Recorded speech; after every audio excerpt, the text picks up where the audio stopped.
So Honda CB650R and gamit tayo ng Insta360X6 flat video with Insta360 Mic Pro.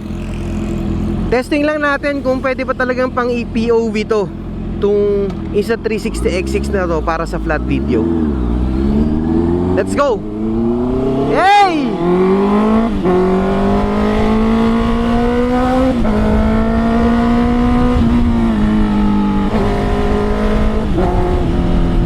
Woo! Di ko alam kung ano magiging view, kung magiging audio. Sana goods!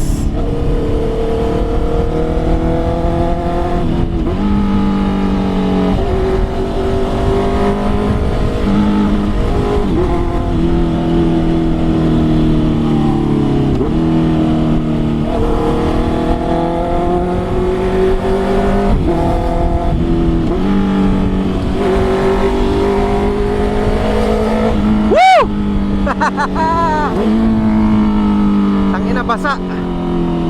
Oh shit.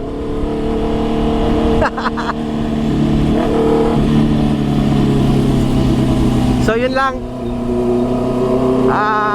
Sana naging maganda yung result. Insta360X6 flat video 16:9 with Insta360 Mic Pro.